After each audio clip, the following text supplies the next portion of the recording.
Hi everyone, बहुत बहुत स्वागत है फ्रेंड आपका इस यूट्यूब चैनल बाबा इलेक्ट्रिकल ज्ञान में। फ्रेंड हम इस चैनल के माध्यम से बहुत ही इलेक्ट्रिकल से संबंधित ज्ञानदायक, लाभदायक, इम्पोर्टेंट वीडियो लेके आप लोगों के पास आते हैं।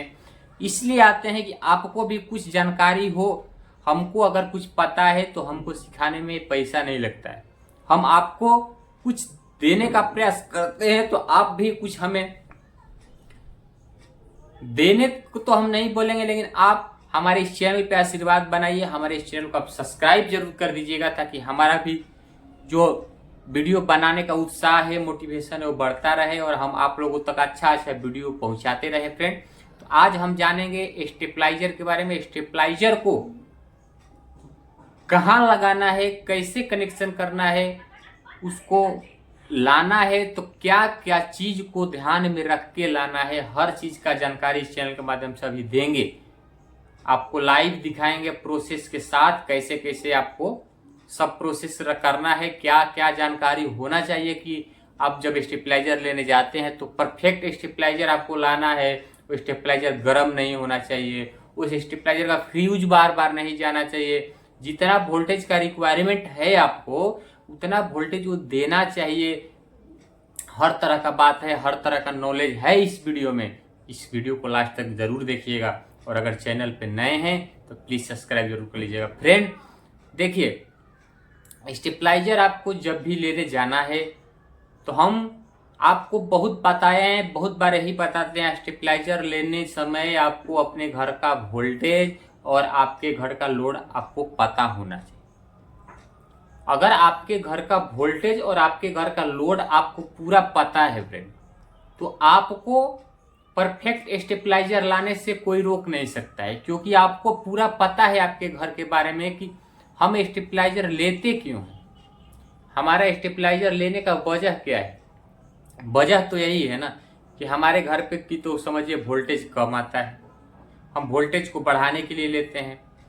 दूसरा कि हम अपने घर पे जो भी इलेक्ट्रिकल का हमारा अप्लायंसेस लगे हुए हैं, कूलर है, टीवी है, फ्रिज है, एसी है, गीजर है, जो भी वगैरह वगैरह जो भी इलेक्ट्रिकल अप्लायंसेस है, उनका सेफ्टी के लिए, क्योंकि हमारे घर पे जो भी वोल्टेज आता है कि तो कम रहता है हमारे रिक्वायरमेंट के हिसाब से, हमारे अप्लायंसेस के रिक्वायरमेंट के हिसाब से, नहीं तो ज़्यादा हो।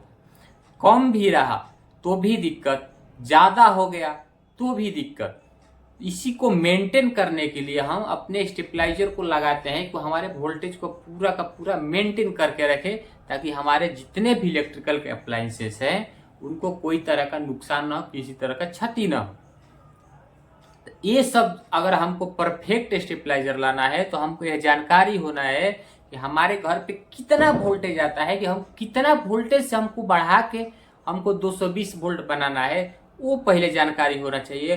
और कितना लोड हमारे घर पे यूज होता है वो जानकारी होना चाहिए। जब दोनों बात का जानकारी हमको मिल जाएगा कि हमारे घर पे इतना वोल्टेज आता है और इतना एम्पियर का लोड है, तो हम वहां पे जाके बताएंगे कि हमारे घर पे इतना एम्पियर लोड यूज होता है, उस लोड के हिसाब से आप हमें स्टेबलाइजर दीजिए। और इतना वोल्टेज आता है हमारे घर पे और उस वोल्टेज से हमें 220 वोल्ट जो स्टेबलाइजर बनाए वो स्टेबलाइजर दीजिए, तो जाके आप परफेक्ट स्टेबलाइजर लाएंगे, इसमें कोई दो राय नहीं। फ्रेंड, ये सब बात ध्यान में रख के आपको स्टेबलाइजर घर पे लाना है। और अगर आप अपने घर का पूरा लोड पे वो स्टेबलाइजर को लगाना चाहते हैं तो आपको अपने जो आपका घर का जो मेन मीटर है, घर का जो बिजली का आपका मीटर है, वो मीटर के आउटपुट में, जब वो मीटर का सप्लाई कहाँ से आता है, हमारे पोल से, इलेक्ट्रिकल का जो पोल रहता है उससे आता है इनपुट। वहां से जो आउटपुट निकलता है वो हम अपने घर पे यूज करते हैं। तो जो आउटपुट निकला घर के लिए, वहां पे आपको एक एमसीबी लगा देना है। मीटर के आउटपुट जब निकला है, आउटपुट सप्लाई जो हम घर में यूज करते हैं, उसमें पहले एमसीबी लगाना है।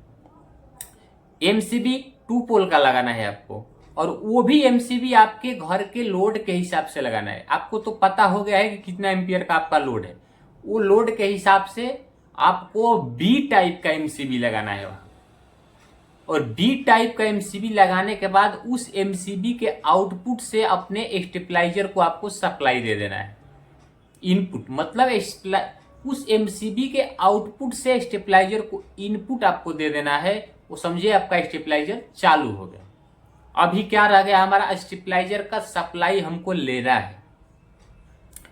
तो वहां भी आपको सेफ्टी के लिए एक और एमसीबी लगाना है 2 पोल का, जो कि हम स्टेबलाइजर के आउटपुट में एमसीबी को इनपुट दे देना है और उस एमसीबी के आउटपुट से आप अपने घर पे सप्लाई लेके जा सकते हैं। अगर आपको ज़्यादा सेफ्टी चाहिए, ज़्यादा सेफ्टी प्रोटेक्शन का और ज़रूरत है, तो आप उस एमसीबी के आउटपुट में एक आरसीसीबी लगाइए और उस आरसीसीबी के आउटपुट से आप अपने घर पे जितना भी आपके इलेक्ट्रिकल बोर्ड हैं, जितने भी अप्लायंसेस आप यूज करते हैं, सबको आप सप्लाई दीजिए। इस तरीका से अगर आप अपने घर पे सप्लाई देते हैं तो आपका स्टेबलाइजर को भी सेफ्टी मिल जाता है वो एमसीबी के थ्रू, जो कि हम पहले लगाए हैं, और आपका पूरा इक्विपमेंट का सेफ्टी मिल जाता है जो कि हमें स्टेबलाइजर के बाद में लगाए हैं।